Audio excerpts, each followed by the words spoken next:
Ayo, segera download Quran Tadabbur, tafsir dalam genggaman Anda.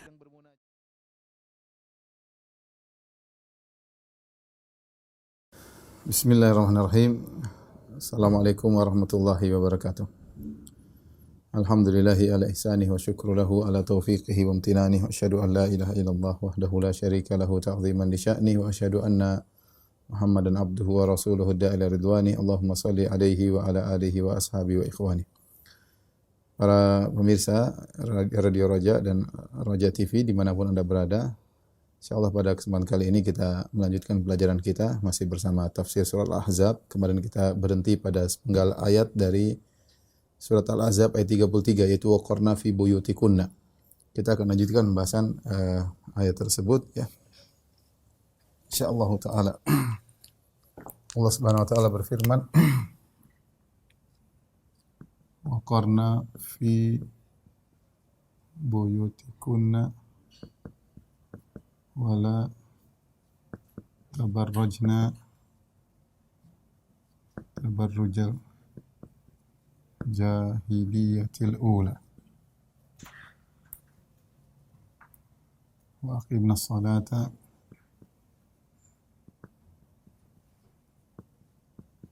wa atina az-zakata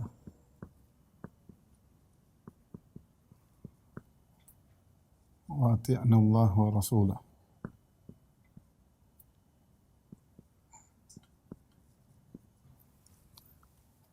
Innama yuridu Allah liyudhhiba ankum ar-rijsa ahlal bait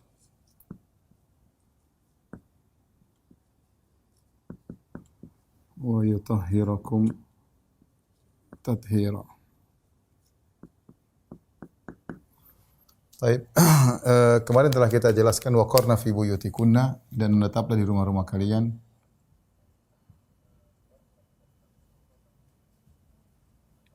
Ini sudah kita jelaskan kemarin ya. Wala tabarrujna tabarrujal jahiliyati ula, dan janganlah kalian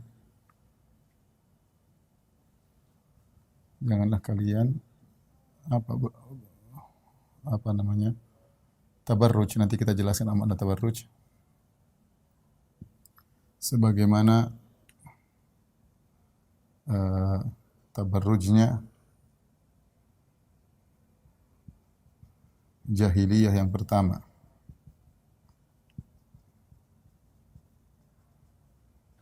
Kemudian dirikanlah salat dan bayar zakat. Dirikanlah salat,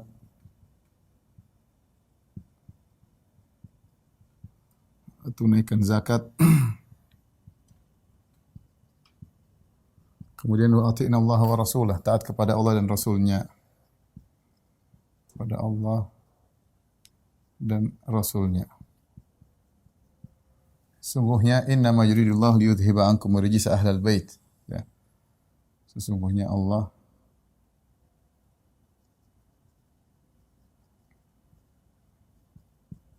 atau hanyalah ya Allah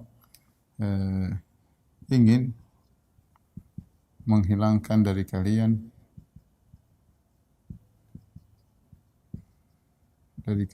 rijis, ar-rijis ya. Wahai ahlul bait, yaitu ahlul bait, wa yutahhirukum tathira, dan membersihkan kalian, mensucikan kalian sesuci-sucinya. Ini para pemirsa yang dirahmati Allah Subhanahu wa taala, kita masih melanjutkan kepada pembahasan kita dalam surat Al-Ahzab ayat 33. Telah kita jelaskan tentang waqarna fi buyutikunna, kita jelaskan bahwasanya menetapnya seorang wanita di rumah adalah ibadah. Ya, apalagi kalau diniatkan karena Allah, kemudian dia menjalankan kewajibannya sebagai ibu rumah tangga di rumah, maka argo pahala berjalan meskipun dia di dalam rumah, tidak usah keluar-keluar. Kemudian Allah mengatakan wala tabarrujna tabarrujal jahiliyatul. Janganlah kalian tabarruj sebagaimana tabarrujnya jahiliyah yang pertama, ya. Apa itu makna tabarruj? Tabarruj diambil dari burj ya. Tabarruj tabarruj dari kata al-burj. Burj itu maksudnya kalau gampangannya nampak atau zuhur ya, nampak. Ya, nampak ya. Atau terlihat. Seperti firman Allah Subhanahu wa taala apa namanya? Aina ma takunu yudrikumul maut walau kuntum fi burujim musyayyadah ya. Dimanapun kalian berada maka maut akan menjemput kalian meskipun kalian berada di buruj yaitu di tempat yang tinggi ya, yang terjaga tetap saja.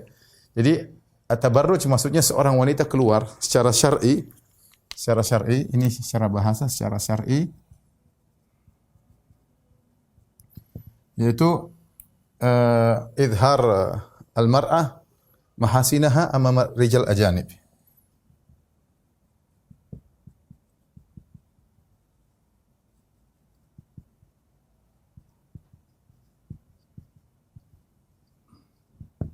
Yaitu wanita menampakkan keindahannya, yaitu sifat wanita yang menampakkan keindahannya di hadapan lelaki yang bukan mahramnya. Lelaki yang bukan mahramnya, ya ajanib, maksudnya bukan mahramnya. Ini namanya tabarruj. Kemudian kata Allah, tabarrujal jahiliyatul ula, sebagaimana tabarrujnya orang jahiliyah. Diidhafahkan kepada jahiliyah, ya. Disandarkan kepada tabarruj, disandarkan kepada jahiliyah.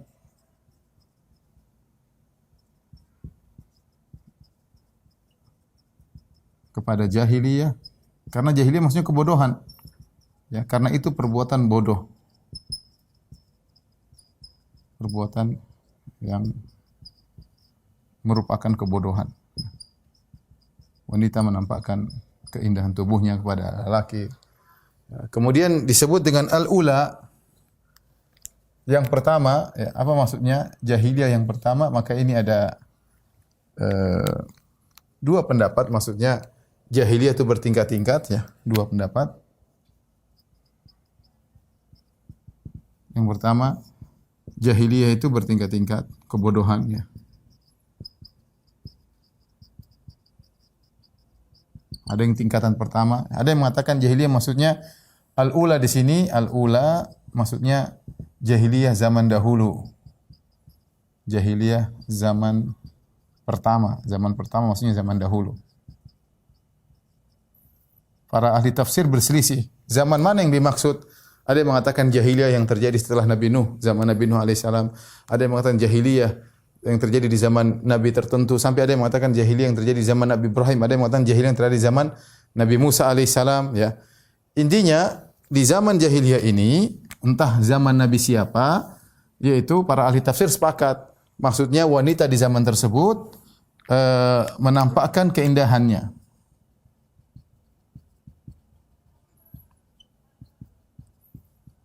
Menampakkan keindahannya. Ada yang menafsirkan bahwasanya di zaman tersebut, entah di zaman Nabi Ibrahim, entah di zaman Nabi Musa, entah di zaman Nabi Nuh, wanita keluar mereka pakai baju, ya, pakai baju tapi tidak terjahit sebelah kanan kiri. Jadi pakai baju depan belakang saja sehingga nampaklah sebagian samping-samping tubuhnya. Intinya ini banyak tafsiran tentang masalah bagaimana praktek tabarruj mereka ya. Ada yang lebih parah daripada itu. Tapi intinya wanita keluar menampakkan keindahannya. Maka Nabi melarang ya. Kenapa? Karena asalnya wanita mereka berhias untuk suami mereka. Ya. Untuk apa? Litaskunu ilaiha, agar para suami merasa tentram dengan wanita tersebut. Dengan wanita berhias untuk suaminya, maka menjadikan lelaki tentram, menjadi senang memandang istrinya. Bukan sebaliknya, wanita kemudian berhias untuk orang lain. Ini justru menggelisahkan suaminya. Apa tujuan pernikahan? Wa min ayatihi an khalaqalakum min anfusikum azwajan litaskunu ilaiha. Di antara tanda-tanda kebesaran Allah, Allah menjadikan bagi kalian istri-istri kalian. Buat apa? Litaskunu ilaiha, agar merasa tentram, tenang dengan istri. Maka ini tatkala Allah melarang tabarruj, berhias keluar kepada laki lain, ini tersirat bahwasanya kalian wanita berhias untuk suami, bukan untuk orang lain ya. Kalian berhias untuk untuk suami, bukan untuk orang lain ya. Dan bentuk perhiasan, Syekh Utsaimin rahimahullah menjelaskan, bentuk tabarruj umum ya.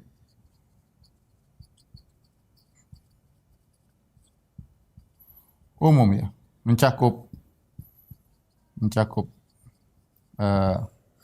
apa di antaranya? Misalnya aurat tubuh yang kelihatan,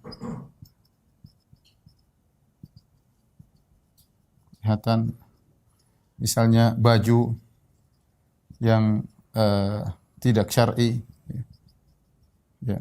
Baju yang tidak syar'i, misalnya seperti kata Nabi sallallahu alaihi wasallam, sinfani minan nasi lam arahuma, ada dua kelompok manusia aku belum melihat mereka, rijalun ma'ahum siyatun, ya, orang-orang yang memiliki cambuk, ka'adnabil baqar, seperti ekor sapi, ya, yadribuna bihan nas, untuk menghukum, mencambuk manusia. Kemudian kata Nabi yang kedua, nisaun kasiyatun ariyatun, ya, ma'ilatun mumilatun, ru'usuhunna ka'asnabil bakhtil ma'ilah, ya. Kata Nabi sallallahu alaihi wasallam, yang kedua adalah wanita yang berpakaian tapi telanjang, yang mereka berjalan berlenggak-lenggok, ya, ma'ilah, miring, mumilat, menarik perhatian, lelaki. Kemudian rambut mereka seperti punuk onta. Punuk onta ini sekedar, kata para ulama, yaitu sebagai bentuk cara mencari perhatian para lelaki. Ini saya seringkan kepada para ibu-ibu, bahwasanya kita para wanita memakai jilbab bukan untuk jadi pusat perhatian. Tatkala jilbab fungsinya berubah menjadi penarik perhatian, berarti salah. Itu jilbab tersebut tidak syar'i. Ya. Karena di zaman dahulu wanita tatkala ingin mencari perhatian, di antaranya dengan membuat semacam sanggul di kepalanya yang tinggi menjadi punuk onta sehingga orang semua ingin lihat. Ya, ini salah satu contoh, bukan berarti cuma itu saja ya. Cara menarik perhatian banyak. Ya, cara menarik perhatian banyak. Jadi kalau ada baju yang menimbulkan menarik perhatian laki-laki, semakin indah melihat dia, maka sungguhnya itu baju yang tidak syar'i, ya. Baju yang tidak syar'i, khawatirnya terjerumus dalam tabarruj. Di antaranya, ya, pakai apa? Pakai apa bahasa Indonesianya? Make up, ya, di wajah. Pakai apa namanya? Pengindah wajah, ya. Untuk selain suaminya. Ini juga tidak diperbolehkan. Kalau wanita kalau dipakai cadar mungkin masih mending, ya. Kalau tidak pakai cadar, maka seorang wanita kemudian berhias, kemudian pakai rona merah kanan, rona merah kiri, lipstick, kemudian pakai spidol kanan, spidol kiri, kemudian dilihat oleh laki lain, ya. Itu tabarruj. Tabarruj itu bertingkat-tingkat, tidak semua sama, tapi itu tabarruj. Beda dengan wanita yang benar-benar membuka auratnya, membuka pahanya, membuka betisnya, membuka sebagian dadanya, itu tentu parah. Tapi kita ingin wanita-wanita solehat bersih dari segala bentuk tabarruj. Saya tidak mengatakan tabarruj satu model, tabarruj bertingkat-tingkat. Ya, makanya sebagian ahli tafsir mengatakan tabarruj al-jahiliyatul ula, ini tabarruj tingkat tinggi. Jangan seperti itu. Artinya segala yang mengarahkan kepada tabarruj tinggalkan. Tapi tabarruj bertingkat-tingkat. Mulai dari menampakkan aurat lebih parah, ya. Kemudian untuk baju yang tidak syar'i, bertabarruj dengan bajunya, ya, menarik perhatian para laki, atau bertabarruj dengan make up-nya di wajahnya, ya. Kemudian bahkan Syekh Utsaimin rahimahullah taala mengatakan yang pakai cadar, wanita pakai cadar tidak boleh pakai celak di matanya, ya, karena hal itu akan menarik perhatian bagi para lelaki, kemudian melihat celak di matanya. Kalau dia pakai cadar, jangan dia pakai celak, ya. Kalau di rumah bebas, ya. Kalau di rumah mau bertabarruj, mau bagi depan suami, mau pakai baju apapun, model apapun, ya, selama tidak melanggar syariat tidak jadi masalah. Jadi tabarruj ini bertentangan dengan tujuan pernikahan, ya. Ini bertentangan dengan tujuan pernikahan.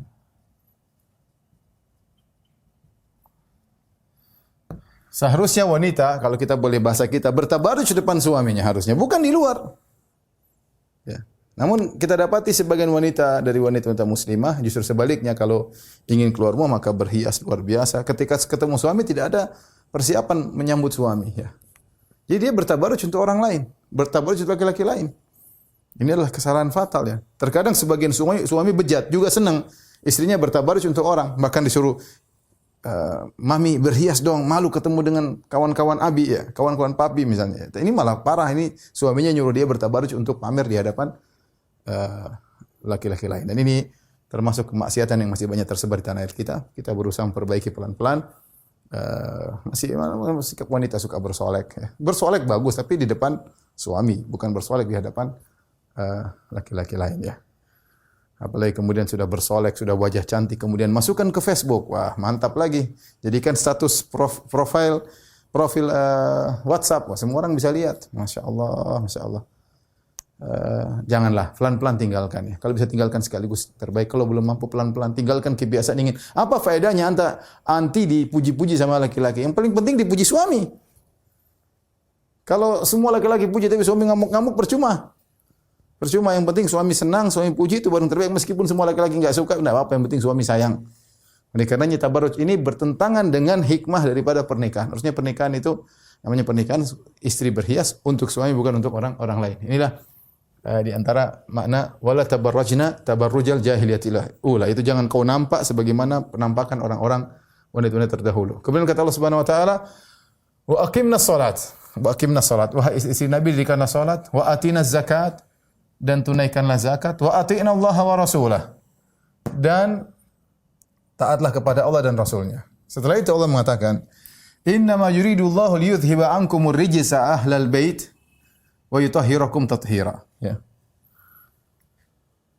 Sungguhnya ya Allah bermaksud untuk menghilangkan dosa dari kalian dan untuk membersihkan kalian sebersih-bersihnya. Ini ayat penting.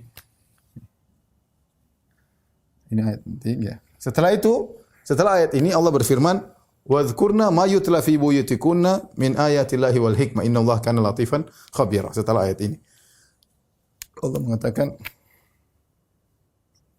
"Wadhkurna ma yutla fi buyutikunna min ayatillahi wal hikmah, innallaha kana latifan khabira." Baik, ini ayat selanjutnya. Dan ingatlah apa yang dibacakan di rumah-rumah kalian berupa ayat-ayat Allah Al-Quran dan Al-Hikmah sunnah Nabi SAW. Sungguhnya Allah maha halus dan maha mengetahui apa yang kalian lakukan. Di sini yang ingin saya sampaikan bahwasanya Allah sedang berbicara konteksnya. Jadi saya ingin bandingkan antara Ahlussunnah dengan Syiah ya. Tentang ayat ini. Jadi tafsir ayat ini ya. Versi Syiah, versi Ahlussunnah. Baik, bagaimana versi beda ya? Kalau Syiah, mereka mengatakan ayat ini tidak ada kaitannya dengan istri-istri Nabi. Jadi kata mereka, istri-istri Nabi sallallahu alaihi wasallam tidak masuk dalam ahlul bait. Ini yang kita perhatikan. Istri Nabi tidak masuk dalam ahlul bait ya. Jadi innama yuridullahu liyudhhiba ankum rijsa ahlal bait. Sungguhnya Allah ingin menghilangkan dari kalian dosa-dosa kalian wahai ahlul bait wa yutahhirukum tathira, dan untuk membersihkan kalian sebersih-bersihnya. Kata mereka lafal ahlul bait di sini tidak termasuk istri Nabi. Kalau Ahlus Sunnah justru istri-istri Nabi yang paling pertama masuk dalam ayat ini, yang paling pertama masuk dalam Ahlul Bait. Kenapa bisa demikian? Karena ayat sebelumnya, kata-kata sebelumnya semua berkaitan dengan istri-istri Nabi. Wa qarna fi buyutikunna. Allah menggunakan nun niswah. Hendaknya kalian menetap di rumah kalian. Wala tabarrajna, jangan kalian tabarruj. Wa aqimna, dirikanlah salat. Wa atina zakat. Semua tentang istri Nabi. Wa atina Allah wa rasulah. Inna majridullah liyudhhiba ankum rijsa ahlul bait. Setelah Allah sebutkan ini, Allah sebutkan ayat berikutnya wadhkurna, sama ini semua. Wahai istri-istri Nabi, ingatlah. Wahai istri-istri Nabi, ingatlah. Jadi kenapa? Karena konteks sebelumnya dan sesudahnya berkaitan dengan istri Nabi. Karena konteks sebelum dan sesudahnya ya berkaitan dengan istri Nabi.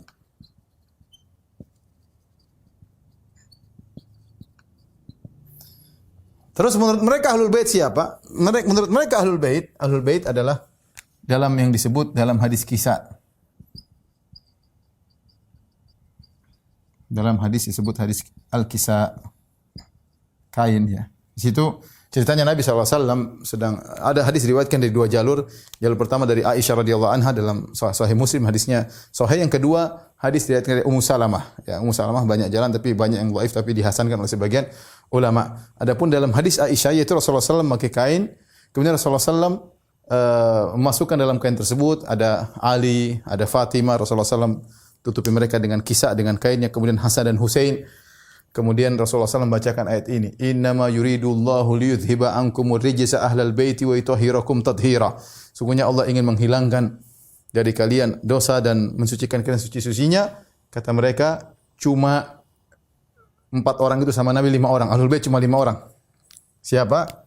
Yaitu Nabi sallallahu alaihi wasallam, Ali, Fatimah, kemudian Hasan dan Husain. Hasan, Husain. Kata mereka, itulah yang Ahlul Bait. Jadi istri Nabi tidak masuk. Sebelum saya melanjutkan, saya ingin sebutkan bahwasanya orang-orang Syiah mereka tidak menganggap istri Nabi Ahlul Bait. Ya, mereka tidak istri Nabi Ahlul Bait. Nanti akan kita bantah insyaallah. Oleh karena kita dapati mereka sangat jengkel dengan istri Nabi sallallahu alaihi wasallam, ya.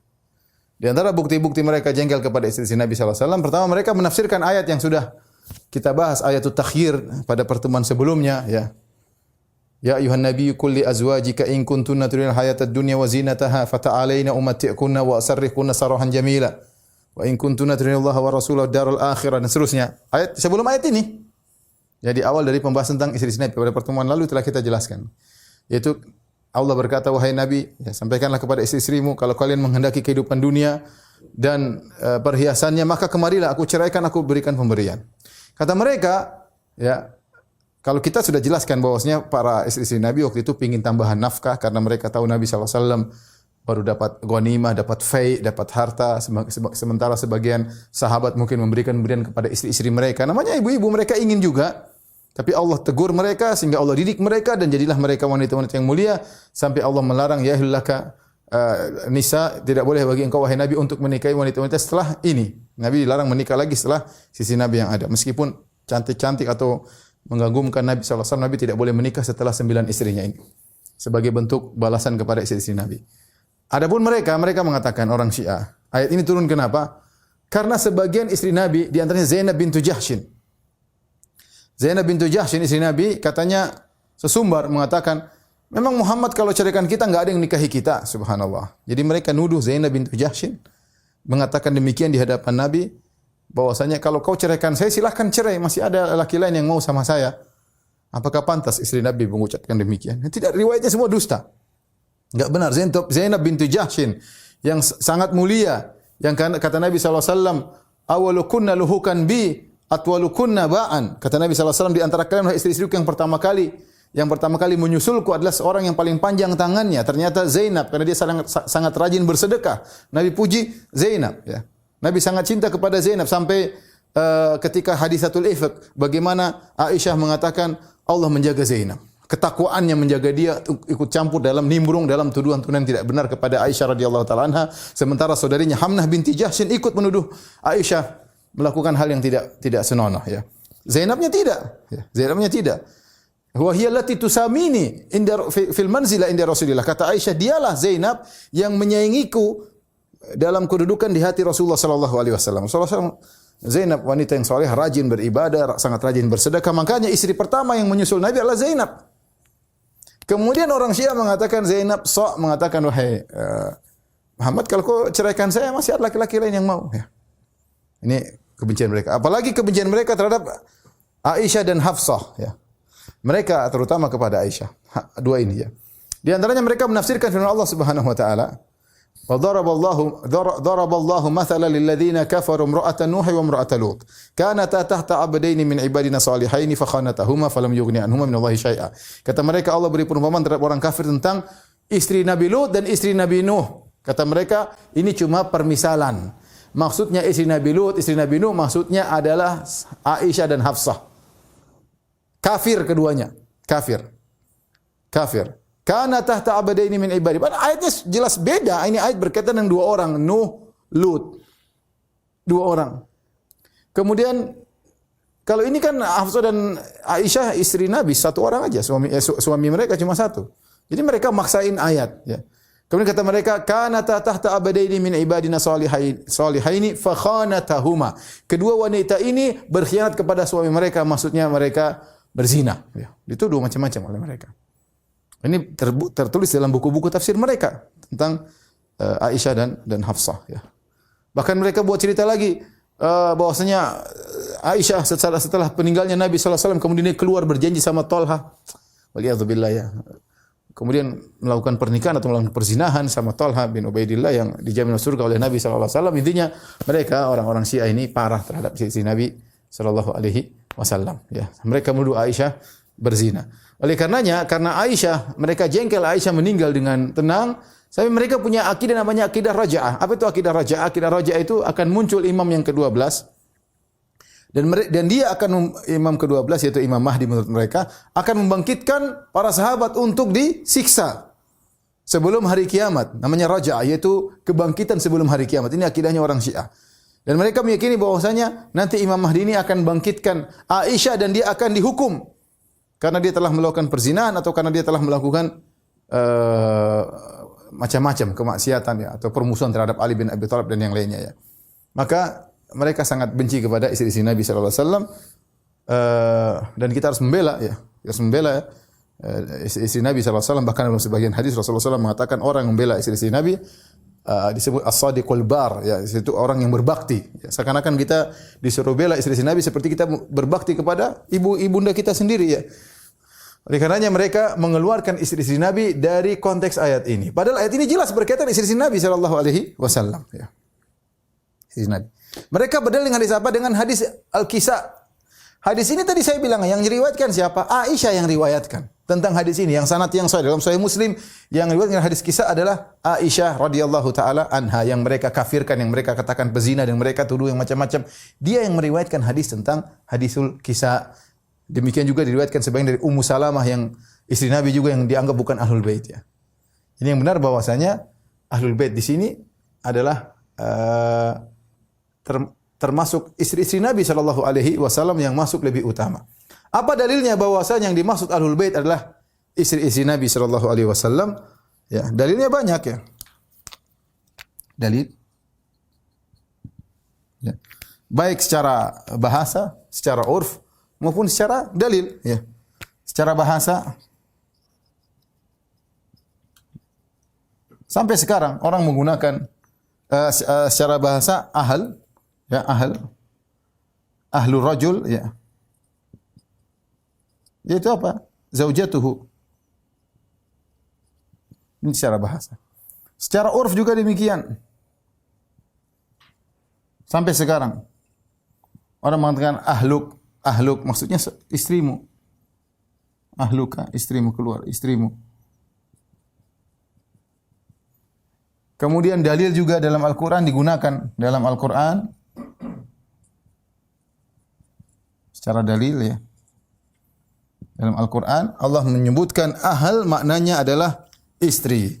Contoh seperti firman Allah Subhanahu wa taala, ya, tentang pembicaraan malaikat dengan istri Nabi Ibrahim alaihissalam. Ya. Qalat ya wailata a'alidu wa ana ajuzu wa hadha ba'li syaikha inna hadha la syai'un ajib. Ketika malaikat berkata kepada Sarah, wahai Sarah, kau akan punya anak. Maka Sarah heran. Apakah saya bisa melahirkan sementara saya mandul, suami saya juga sudah tua? Maka malaikat berkata kepada Sarah, ingat pembicaraan malaikat kepada Sarah. Qalu ata'jabina min amrillah rahmatullahi wa barakatuhu alaikum ahlal bait. Ya, rahmatullah wa barakatuh alaikum ahlal bait, ya. Kata para malaikat kepada Sarah, ata'jabina min amrillah, ya, rahmatullahi wa barakatuh alaikum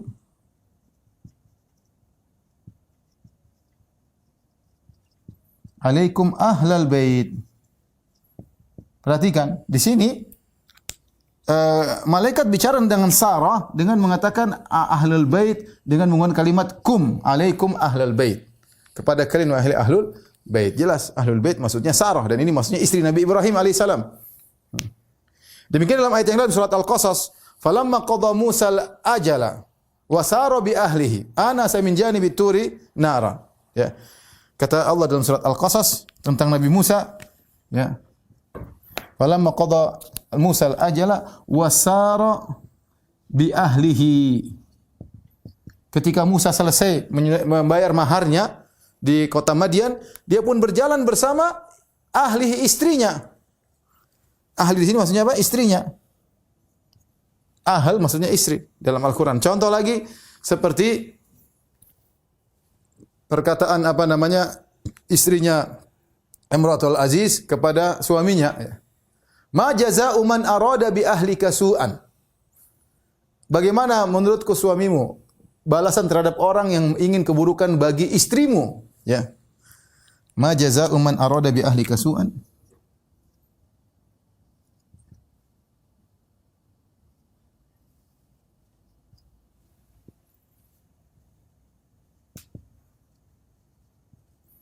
Illa aisjana wa adzabun alim. Ya. Sama di sini ahluka maksudnya istrimu.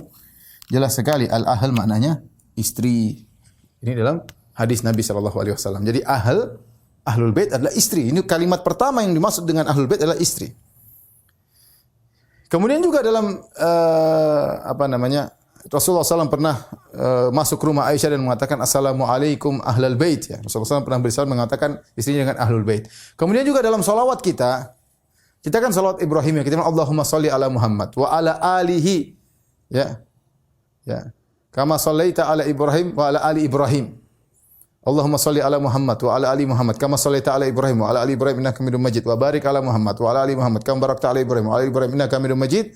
Dalam riwayat yang lain, yang hadis sahih juga, Allahumma shalli ala Muhammad wa azwajihi wa dzurriyyatihi. Ahlu Muhammad ternyata maksudnya istri dan anak-anaknya. Allahumma shalli ala Muhammad wa azwajihi istri-istrinya dan juga kepada anak-anaknya. Berarti ahlul bait termasuk istri dan anak-anak. Jadi kita ada berapa istilah? Ada namanya al-ahl, ahlul bait, ada namanya al-al, sama ada al-itrah. Ini tiga lafal yang mirip-mirip. Meskipun ada khilaf ya. Al-itrah ada yang mengatakan berkaitan dengan cucu keturunan Nabi SAW, al-al, al-ahl. Tapi ini tiga makna yang mirip yang berkaitan dengan keluarga Nabi SAW. Para orang-orang Syiah berselisih tentang makna al-ahl, wal-al, wal-itrah, tapi mereka sepakat untuk mengeluarkan istri-istri Nabi daripada ini semua. Sehingga mereka tidak menganggap istri-istri Nabi adalah ahlul bait, terutama di situ ada Aisyah, ada Hafsah yang mereka kafirkan istri-istri Nabi SAW. Kita bilang yang benar bahwasanya istri Nabi masuk dalam ayat ini. Kemudian apa dalil mereka orang Syiah? Mereka berdalil bahwasanya istri-istri Nabi tidak masuk karena di sini Allah mengatakan wa yutahhirakum ankum kalian wa yutahhirakum. Dan kata mereka kum itu untuk laki-laki. Sementara sebelumnya Allah menggunakan antunna wa qarna antunna fi buyutikunna wa la tabarrajna antunna. Kalian wanita wa aqimna antunna juga nun niswah. Kemudian masuk dengan mim al-jama'. Inna majrillahu liyudhiba ankum, bukan angkunna. Allah tidak mengatakan sungguhnya Allah hendak menghilangkan dari kalian istri Nabi pakai angkum. Kenapa pakai angkum? Bagaimana jawaban ahlu sunnah terhadap pendalilan mereka?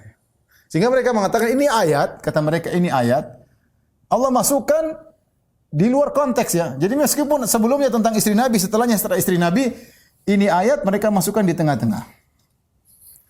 Ya, karena buktinya pakai kum. Bagaimana kita bantah? Bantahan pertama kita bilang, ini bukan ayat. Ini bukan ayat. Bukan ayat baru. Ini masih sambungan dari ayat sebelumnya. Bagaimana kalian bilang ini tidak ada kaitannya dengan sebelumnya? Ini satu ayat. Allah tidak mengatakan wa qarna fi buyutikunna wa la tabarrajna wa aqimna sholata wa atina zakata wa atina rasulah. Kemudian Allah titik ayat baru. Enggak, ini masih lanjutan dari ayat sebelumnya. Bagaimana tiba-tiba kalian bilang ujung ayat tidak ada kaitannya dengan sebelumnya? Enggak bisa. Enggak logis. Ini ayat sambungan. Ayat baru yang ini wadhkurna ma yutla fi buyutikunna min ayatillahi wal hikmah. Ya. Jadi ini masih sambungan dari sebelumnya. Kalau sebelumnya berbicara tentang istri Nabi, maka ini juga berbicara tentang istri Nabi. Ini bantahan pertama. Bantahan kedua, kenapa menggunakan kum di sini? Ya, ada dua jawaban. Digunakan kum di sini karena Nabi masuk dalam rumah tersebut. Sayyidul Bait, pemilik rumah siapa? Nabi sallallahu alaihi wasallam. Nabi laki-laki. Kalau di antara mukhatabin, audiens ada laki-laki, satu selesai menggunakan dhamir kata ganti laki-laki. Karena dalam kum di sini ada Nabi. Inna ma yuridu liyudhhiba ankum, karena khitab pembicaraan ditujukan kepada keluarga, dan keluarga di situ ada kepala keluarganya itu Rasulullah sallallahu alaihi wasallam dan laki-laki, sehingga ada satu saja laki-laki maka merubah kata ganti menjadi kata ganti laki-laki. Kum. Ini jawaban kedua. Jawaban ketiga, bisa saja kum ini karena melihat perkataan ahl. Ahl ini muzakkar, sama seperti firman Allah Subhanahu wa taala, rahmatullahi wa barakatuhu alaikum ahlal bait. Perhatikan, ini padahal malaikat berbicara kepada Sarah, dan Sarah satu orang. Kemudian Allah menggunakan kata ahl dan mengatakan kum, padahal Sarah perempuan. Satu. Ya. Sebelumnya malaikat berkata ata'jabina min amrillah, masih pakai nun niswa, ata'jabina min amrillah, rahmatullahi wa barakatuhu alaikum ahlal bait. Karena ahlul bait adalah kata yang muzakkar, maka digunakan kum. Ini mungkin kawan-kawan yang tidak paham bahasa Arab agak bingung, tapi saya ingin menyampaikan hal ini karena ini bantahan kepada orang-orang Syiah. Yang benar bahwasanya istri-istri Nabi masuk dalam ayat ini. Taib. Pembahasan berikutnya. Orang-orang Syiah berdalil dengan ayat ini. Jadi pertama mereka tafsirkan ini hanya untuk Nabi, Ali, Fatimah, Hasan dan Husain radhiyallahu ta'ala anhum dan Nabi sallallahu alaihi wasallam. Mereka berdalil ayat ini bahwasanya ini Nabi, Ali, Fatimah, Hasan, Husain mereka maksum. Karena ayat ini mengatakan innama yuridullahu liyudhhiba ankum rijs. Allah ingin menghilangkan rijs, dosa, dan bersihkan kalian dari dosa sesuci-sucinya. Berarti ayat ini menunjukkan yang disebutkan dalam ayat ini adalah maksum, tidak mungkin salah, tidak mungkin melakukan kesalahan. Ya. Sehingga mereka berdalil kalau begitu yang berhak menjadi imam adalah setelah Nabi adalah Ali. Setelah itu Hasan, setelah Husain. Kenapa? Karena mereka maksum. Adapun Abu Bakar, Umar, Utsman tidak maksum. Keluar daripada ayat ini. Semua sepakat Abu Bakar, Umar, Utsman tidak masuk dalam ayat ini. Apakah ayat ini menunjukkan kemaksuman? Jawabannya tidak. Kita Ahlussunnah sederhana. Yang maksum cuma Nabi sallallahu alaihi wasallam. Selain Nabi tidak ada yang maksum. Mau Abu Bakar, mau Ali, mau Utsman, mau Fatimah, mau Hasan, Husain tidak ada yang maksum. Dan Ali tidak pernah mengatakan saya maksum, Hasan tidak pernah mengatakan dia maksum, Husain tidak pernah mengatakan dia maksum, ya. Makanya di antara bantahan kepada mereka kalau mereka mengatakan Hasan, Husain maksum, kenapa Hasan menyerahkan kekhalifahan kepada Muawiyah? Mereka mengkafirkan Muawiyah, sementara peristiwa yang terjadi yang disebut dengan Amul Jamaah, tahun persahabatan, tahun persatuan, Al Hasan melepaskan jabatannya dia berikan kepada Muawiyah. Kalau Muawiyah kafir, gimana Hasan? Padahal Hasan tidak mungkin salah. Kalau Hasan benar menyerahkan pimpinannya dan dia maksum, dia menyerahkan tampuk kepimpinannya kepada Muawiyah, berarti Muawiyah sah karena yang dilakukan Hasan tidak mungkin salah. Ya. Tapi kalau mereka bilang Muawiyah kafir, berarti Hasan salah. Inilah yang tidak pernah bisa dijawab oleh orang Syiah.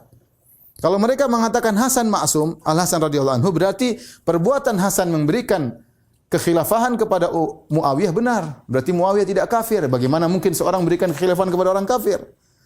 Tapi kalau mereka mengatakan Muawiyah kafir sebagaimana yang mereka yakini, berarti Hasan keliru. Kenapa memberikan kepimpinan kepada orang kafir? Tapi intinya, ini pendalilan mereka. Kita bilang, tidak benar ayat ini menunjukkan kemaksuman. Ayat ini menunjukkan kemaksuman. Ya, mereka bilang maksum Nabi, Ali, Fatimah, Hasan, Husain. Yang sekarang sebagian orang parah lagi, yang di bawahnya kata mereka juga maksum, keturunan mereka juga maksum. Ini lebih ngawur lagi. Ya, lebih ngawur lagi. Kita tahu bahwasanya dan subhanallah di antara bantahan yang bagus tentang masalah ini adalah bantahan yang ditulis oleh Al-Alusi, ya. Al-Alusi dalam tafsirnya Ruhul Ma'ani, ya, tentang pembahasan ayat ini. Dan dia adalah Ahlul Bait, dia Al-Husaini. Salah seorang ahli tafsir yang Ahlul Bait adalah Al-Alusi. Al-Alusi, ya, Al-Husaini, keturunan Husain. Dia tinggal di Irak dan dia punya buku Ruhul Ma'ani dan dia bahas masalah, dia mengatakan ini ayat tidak menunjukkan tentang kemaksuman. Padahal dia Ahlul Bait. Kenapa? banyak jawaban yang menunjukkan ayat ini tidak menunjukkan kemaksuman. Kalau ayat ini menunjukkan kemaksuman gara-gara rijis dan tathir, menghilangkan dosa-dosa dan tathir, maka dalam ayat yang lain juga Allah Subhanahu wa taala berfirman tentang orang-orang beriman dalam surat Al-Maidah ayat 6, kata Allah setelah menyebut tentang ayat wudu, kata Allah walakin yuridu liyutahhirakum wa liyutimma ni'matahu 'alaikum la'allakum tashkurun. Tapi Allah syariatkan kalian tentang wudu dan mandi junub untuk apa? Walakin yuridu liyutahhirakum, untuk membersihkan kalian. Terus kalau kalimat tathhir berarti suci, berarti para sahabat juga semua maksum. Demikian juga dalam surat Al-Anfal kata Allah wa yunazzilu 'alaikum minas sama'i ma'an liyutahhirakum bih wa yudhhiba 'ankum rijzas syaitan. Sama persis dalam surat Al-Anfal. Dalam ketika perang Badar. Kata Allah Subhanahu wa taala, Allah turunkan kepada kalian hujan ya untuk membersihkan kalian dan untuk menghilangkan rijis dari syaitan. Berarti para sahabat peserta perang Badar semua maksum. Di situ ada Abu Bakar, ada Utsman, berarti maksum semua. Nah, kalau ayat-ayat itu tidak menunjukkan sahabat maksum, maka ayat ini juga tidak menunjukkan maksum. Ya. Tapi ayat ini sebenarnya ya, makna rijis juga macam-macam, artinya syirik, tafsiran macam-macam tafsiran rijis ataupun tathhir. Tapi intinya ayat ini tidak menunjukkan kemaksuman. Karena kalau kita mengatakan ayat ini menunjukkan kemaksuman, para sahabat juga maksum sebagaimana dalam surat Al-Maidah ayat 6 dan juga dalam surat Al-Anfal di awal-awal surat Al-Anfal. Ya. Inilah mungkin yang bisa saya sampaikan tentang ayat ini. Kemudian kita lanjutkan ayat berikutnya. Wadhkurna ma yutla fi buyutikunna min ayatillahi wal hikmah. Dan bacakanlah. Wadhkurna di sini ada beberapa tafsiran. Wadhkurna. Ada yang mengatakan ingatlah. Ya, ada yang mengatakan bacalah. Ya. Ya, ingatlah, bacalah. Ada yang mengatakan sampaikanlah. Sampaikanlah.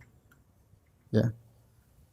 Intinya ingatlah tentang nikmat yang Allah berikan kepada kalian, atau bacalah apa yang Allah ajarkan kepada kalian, atau sampaikanlah apa yang Rasul ajarkan kepada kalian. Wadhkurna ma yutla fi buyutikunna, dan ingatlah apa yang dibacakan di rumah-rumah kalian. Min ayatillah, min ayatillah ini maksudnya adalah Al-Qur'an. Wal hikmah, al-hikmah maksudnya sunnah. Ada beberapa pendapat tapi lebih banyak menafsirkan adalah sunnah. Innallaha kana latifan khabira. Sungguhnya Allah itu maha lembut, maha khabir. Lembut maksudnya apa? Latif adalah Allah membawakan kebaikan kepada seseorang tanpa dia sadari, dengan perlahan-lahan. Allah menghindarkan dia daripada keburukan tanpa dia sadari. Lihatlah bagaimana Allah latif kepada Nabi Yusuf alaihissalam. Inna rabbi latiful lima yasha. Nabi Yusuf setelah menyebutkan kenikmatan yang Allah berikan kepada dia, dia mengatakan inna rabbi latiful lima yasha. Sungguhnya Rabbku lembut terhadap apa yang dia kehendaki. Kenapa? Karena Nabi Yusuf alaihissalam dapat kenikmatan secara perlahan. Dari dibuang di sumur, kemudian dijual sebagai budak. Dia tidak sadar terus sampai kemudian dituduh berzina, dipenjara sampai menjadi bendaharawan Mesir dengan penuh kelembutan. Ya sama. Ini juga Allah memberikan kenikmatan kepada istri-istri Nabi sallallahu alaihi wasallam tanpa mereka sadari. Ya, Allah membuat mereka nikah dengan Nabi sallallahu alaihi wasallam.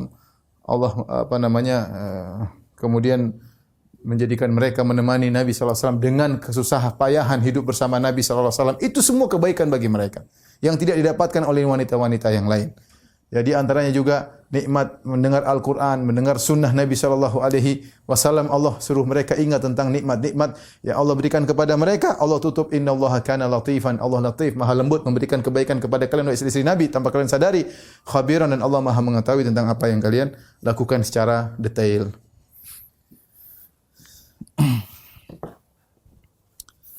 Taib, ikhwan dan akhwat yang dirahmati Allah Subhanahu wa taala. Kita lanjutkan ayat berikutnya.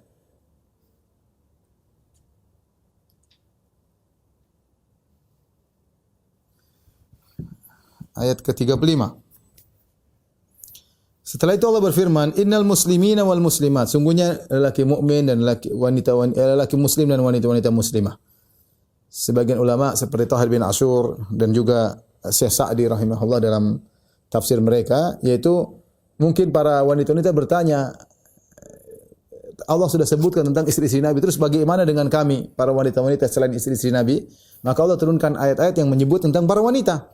Tapi digandingkan dengan lelaki tentunya ya, karena hukumnya sama, hukum asal sama antara wanita dan lelaki. Tapi ayat ini tujuannya di antaranya untuk menjelaskan bahwasanya Allah bukan hanya perhatian kepada istri-istri Nabi, tapi perhatian juga kepada wanita muslimah secara umum. Maka Allah berfirman, "Innal muslimina wal muslimat." Sungguhnya lelaki mukmin, lelaki muslim dan wanita-wanita muslimah. Wal mu'minina wal mu'minat, dan lelaki-lelaki mukmin dan wanita-wanita mukminah. Wal qanitina wal qanitat. Kemudian laki-laki yang taat kepada Allah dan wanita yang taat kepada Allah. Was-sadiqina was-sadiqat. Para lelaki yang jujur dan wanita-wanita yang jujur. Was-sabirina was-sabirat. Para lelaki yang sabar dan wanita-wanita yang sabar. Wal khashiina wal khashiat. Para lelaki yang khusyuk dan wanita-wanita yang khusyuk. Wal mutasaddiqina wal mutasaddiqat. Dan para lelaki yang sering bersedekah dan wanita-wanita yang juga sering bersedekah. Was-saimina was-saimat. Para lelaki yang sering berpuasa dan para wanita yang sering berpuasa. Wal hafizina furujahum, para lelaki yang menjaga kemuliaan mereka. Wal hafizat, dan juga para wanita yang menjaga kemuliaan mereka. Wadz-dzakirina Allaha katsiran, para lelaki yang sering mengingat Allah. Wadz-dzakirat, dan para wanita yang banyak mengingat Allah. A'adallahu lahum maghfirah, Allah siapkan bagi mereka ampunan, wa ajran 'azima, dan ganjaran yang besar.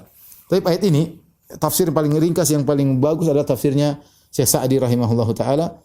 Bisa dibaca, tapi saya ingin jelaskan secara ringkas saja.